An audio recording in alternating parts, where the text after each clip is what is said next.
Rain-slicked streets gleamed like black mirrors under the fractured glow of neon signs, and the hum of the glass city never stopped. A restless pulse of engines, voices, and whispers that clung to every corner. From the rooftops, the city seemed endless, a sprawl of steel and glass, breathing in sync with the dark river that cut through its heart. People came here chasing dreams, but dreams had teeth, and if you weren't careful, they bit back. Evelyn Pierce knew this better than anyone. Her reflection in the window of the 13th floor apartment was pale, almost ghostly, as the storm outside battered against the glass. She was dressed in black, not out of grief, but out of intent. Grief had been her companion 2 years ago, when her brother Daniel was found dead in an alley, throat slit, his eyes still wide in disbelief. Police called it a robbery gone wrong. Evelyn called it a lie.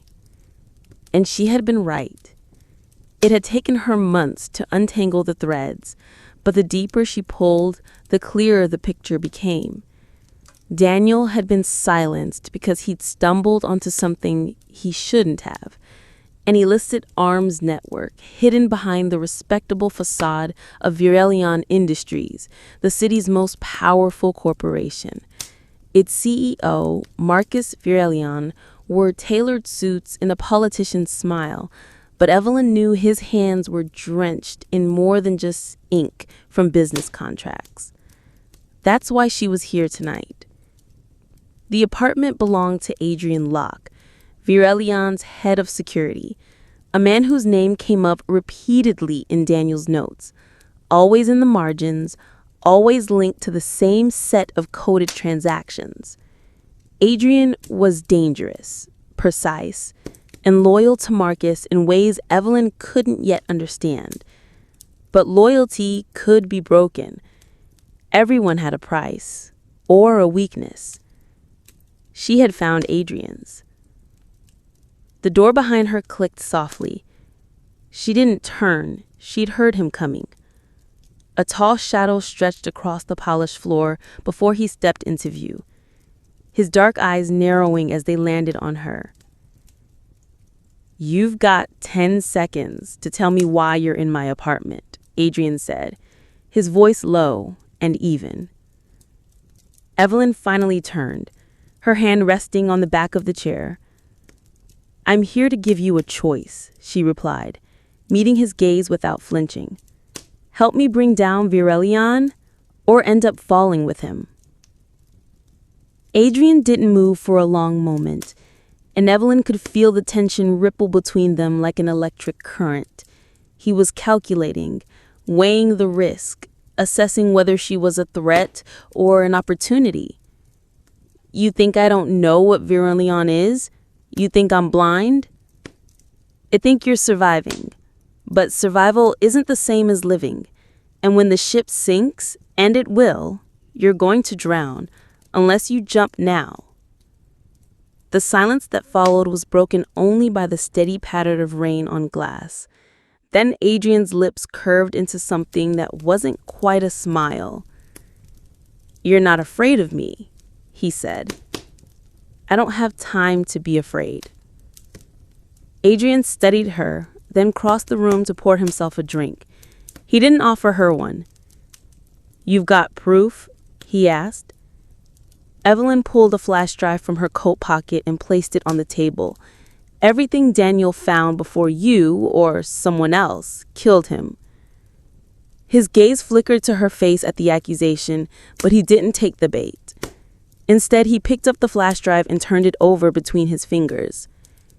"You've just made yourself a target. I've been one for 2 years." What followed was a slow, dangerous dance. Adrian didn't give her his trust, not at first. He tested her, feeding her small bits of information to see what she would do with them. Evelyn, in turn, tested him, pushing into his network, watching how he moved inside Virelion's empire, how he handled the men who watched him as much as they watched her. She learned that Adrian had once been a soldier, decorated and respected, until he took a fall for something the military didn't want public. Virelion had plucked him from the rubble, offering him a second life in exchange for loyalty. It wasn't loyalty, Evelyn realized. It was debt. And debts could be erased. By the third week, they were meeting in shadows, basement bars, half-abandoned parking decks, anywhere the city's cameras didn't see.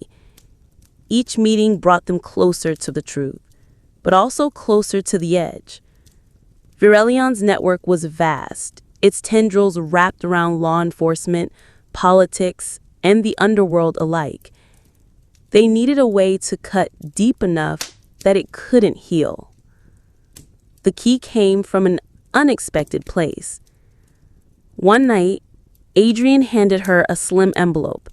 Inside was a single photograph of Marcus Virelion shaking hands with the man Evelyn recognized from her research, Anton Below, an arms dealer with connections to half a dozen sanctioned states. If they could prove Virelion was supplying Below, it wouldn't just ruin him. It would destroy everyone who'd ever done business with him. But getting proof meant getting into Virelion's private vault. The night of the infiltration was a blur of precision and adrenaline. They slipped into the Virelion tower under the cover of a scheduled maintenance blackout. Adrian handled the security systems. Evelyn handled the locks. Every step felt like walking through the heart of a sleeping predator, silent but aware. The vault itself was hidden behind a biometric scanner, one Adrian bypassed with a device Evelyn didn't ask too many questions about. Inside, rows of steel cabinets and encrypted drives lined the walls. Evelyn's fingers moved quickly, pulling files, scanning documents, copying entire directories onto a portable drive. And then she found it. A set of shipment manifests marked with Virelion's personal seal, listing weapon shipments to Below under the guise of construction equipment. They had what they needed. They also had company.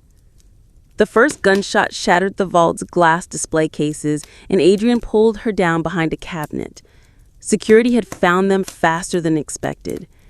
They moved together, a blur of motion and return fire, until they reached the maintenance stairwell. By the time they hit the street, Evelyn's lungs were burning, but she was smiling. They had it. The proof. The weapon. Virelion fell faster than either of them had expected. Within a week, news outlets were flooded with leaked documents, recordings, and photographs.